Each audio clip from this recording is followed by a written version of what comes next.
Joined now by Felix Rosenqvist, who is fresh off a trip from New York, or to New York. You just want to go hang out? Do you like catch a show? You like the food? What's... It was a short trip. It feels like we weren't even there. We went to visit Sirius XM's headquarters. Right. We did some radio shows, had some pizza. Oh, like proper New York, Yeah. like by the slice pizza? By the slice. Nice. Was it like a foot long Yes, kind of thing? pretty much. Did you do the fold?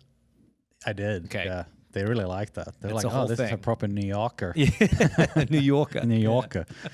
And then we had dinner and then we went back. Now we're in Indiana. What is your favorite Sirius XM channel to listen to? Turbo or Octane. Oh, okay. Yeah. Actually, the ones that have been on my car, they're like directly... Is that because, like, did you like sit down with the SXM marketing people? They're like, this is my jam. Yes. No pun intended. Like, let's go with these kind of bands. Well, I think kind of what happened was before St. Pete, we talked about having an artist, and then I never really heard anything. And Tim Meyer, the son of the owner of the team, or part owner, he called me and was like, hey, Shinedown is going to be on the car. And I was like, dude, like I like Shinedown. He's like, really?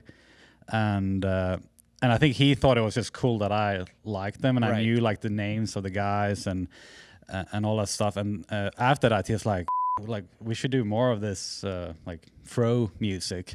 And I was like, dude, you should try to get Creed for the 500. That would be a hit. It's like, I'll get you Creed on the car, and it was kind of a joke. Right. And we talked about it in St. Pete, and then he called me 2 weeks later. I was like, hey, guess what's happening? I was like, no way. I still can't believe it's happening, to be honest. So cool. It's so cool. Because they're going to be here. They I think actually tomorrow. Yeah. And the fans here love it, man. Every time we roll out the car, it's like, yeah, like. How many like ridiculous ways have people tried to fit like Creed lyrics into talking to you? It's a lot. It's a lot. It's a lot. It's a lot. But they've had this resurgence lately, right? They have. They were obviously big when they were originally big, and then, music evolves, things, ebbs and flows. But then I don't know what caused these sudden, like, I don't know, resurgence of all things Creed. I don't know, but I love it. I feel totally like, here for it. when you have like a stock that has been down for a long time and then you go up and you're like, I was right. That's how I feel with Creed, because I've always stood by them. Right. And I know Rossi also, like we Yeah. always vibed about Creed when we were teammates, and look at us now. Look at you now. You can't find a seat at a Creed concert now. Yeah. They're like sold out everywhere. So I'm super proud to have them with me. Have you ever seen them in concert? I haven't, no. I bet you could probably go see them now, though. I hope so. Probably I have think a it's way gonna to happen. Yeah, let me know. Rossi and I will tag along. We'll be your +2, because we'd love to see that. They're coming on our podcast. Believe it or not, I heard that. Yeah. yeah. We're very excited about this. The whole gang. I think so. Nice. I think so. Whose idea was it to get the speaker that sits inside the Buckeye on the car and blast Creed every time it goes down Gasoline Alley coming to the pit lane? It was one of my mechanics, Hunter. He just kind of had this speaker at the shop and randomly just kind of fit perfectly there. And he was like, oh, look at that. And everyone thought we had this like custom-made speaker designed just for this collab. Should have gone with that. I know, but it was just that, and also turned out to be a hit for sure. Yeah. What is... Okay, so you asked for Creed. You got Creed. They just provided Shinedown, which you already liked. You've had many other artist collabs on the car so far. And now that you've gotten one of the holy grails, what's next? Like, where do you go from there? If they said, okay, we got you Creed, who's next on the list? I think like Korn would be pretty cool. Okay, all right. They also had a bit of a resurgence. Are they coming back too? I think so, yeah. Yeah. That was one of the... I haven't listened to them in a while, but they were super big. Yeah. When I was like I 13. was going to say, like, I was in high school. I'm a bit older than you, so that makes sense. Yeah. Like back in my Rebel era. Yeah. You seem like... I see you like going through a hard rock phase. Oh, yeah. Yeah, did you have like piercings that we don't know about, or no, like wallet opposite. chains or anything? It was just the music. Okay. Yeah.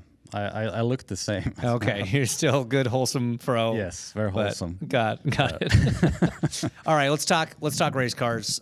You had a great run over the weekend in the Firestone Fast 6, which is somewhere you've been before here. Is that something you guys were expecting, or was that kind of a pleasant surprise come qualifying day? I think it's always a bit of both, to be honest. I mean, you've been here many times, and the car rolled really good last year. We were quick. I think we were the best Honda in qualifying last year. We were 9th or something. So we were kind of bummed when our engine blew up, obviously, last year, and we thought we had a really, really good package. And we've been waiting for a long time to get a chance to go again. And once the car was quick again, it was kind of more like a relief, I guess, because you never know here, man. This place is like weird. Even if you do everything right and all the preps are right and everything technically should be right, it could be wrong as well. So, but yeah, it's been super fast all month. It's rolling good. We were close, I would say, to the pole. It looked really good for a while, and then it seemed like 4 of the 6 guys in the Fast 6 kind of went the wrong direction, but we all thought it was right. And yeah, we had a little shocker pole there with Schwartzman and Prema. I thought that was pretty cool, though. That was a hell of a story. So, but yeah, no, it's been looking good, man. You say 4 of the 6 went one way, meaning 2 of the 6 went the other. That was on what? Was that like a downforce level? Was that a trim that you guys took a little more off going for it, and they either stayed or added? Yeah, we trimmed quite a bit, and I think 3 of the others also did, which is pretty typical for Fast 6. And right. And if you go back 2 years ago when I was in the Fast 6, I kind of had exact the same lead up. I was quickest in the Fast 12, but then I went the conservative way and I stayed exactly the same.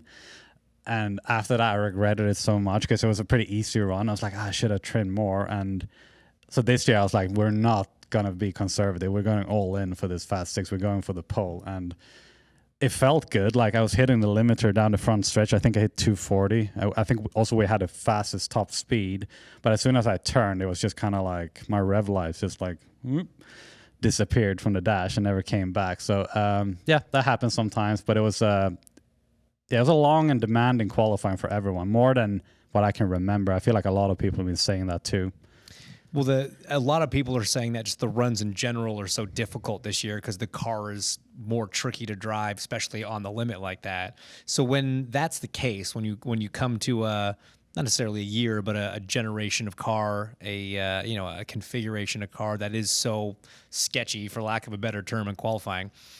Do you like this qualifying format that forces the drivers that do well to kind of keep going and doing more and more runs, even though they're kind of sketchy? I know I would like it.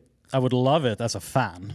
You know, fans want to see people take risks over and over again, and this is like the perfect formula for it. So I think it's great for the show.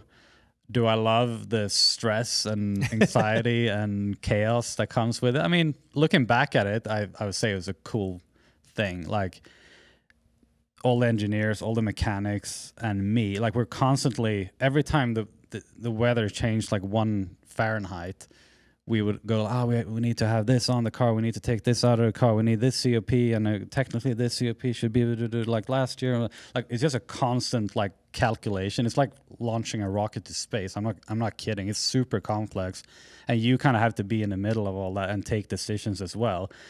And yeah, it's just super stressful, but it's a cool concept. I think you could feel the energy in that last run. Yeah. And I was in the car when Schwartzman ran, and I couldn't see the screen. Normally you can see the screen there where you're rolling down the lane, and when you get to third in line, you can't see it anymore.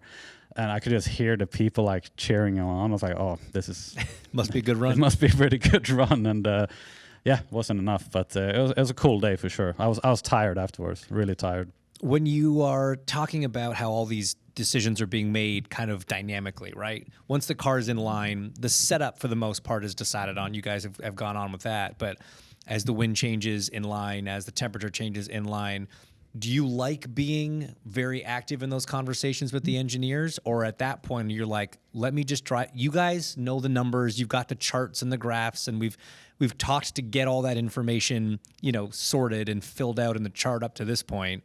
Now I just want to focus on driving the car. Or do you like knowing every little detail that's being adjusted before you go? I think leading up to at least the Fast 12, I'm very involved because it's just a me thing here at the Speedway. I just always want to know like the COP, the center of pressure, which is like how much aero balance do you have.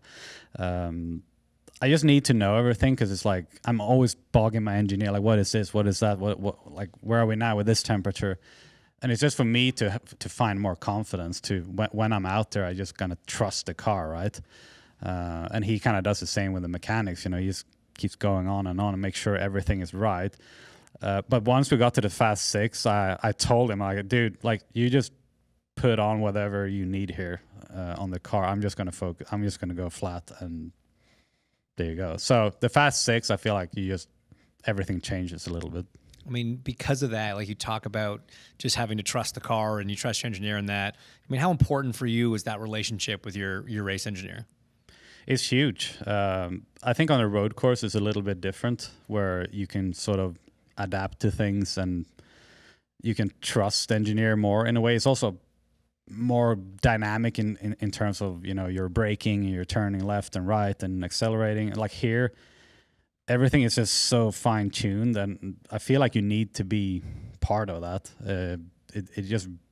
It also builds that relationship a lot, and your engineer actually learns a lot about his driver during the month of May. He kind of sees you go through all the emotions and everything, and you know, Ross that I work with now, he's new for me this year. I've actually had I think 7 or 8 engineers in IndyCar, so I've kind of used to work with new guys, but you know, we need to kind of get to know each other, and this is a big part of that. When we come back next year, I think he's already going to know kind of what I want. So I think it's a big part of it, and it's important. Well, look, you got a great car underneath you. You've had a great qualifying effort, and I wish you all the best for a great Indy 500, my friend. Thank you very much. It's so hard not dropping a Creed line, but I'm not going to do it. I'm not going to do it. I'm not going to do it. With arms wide open.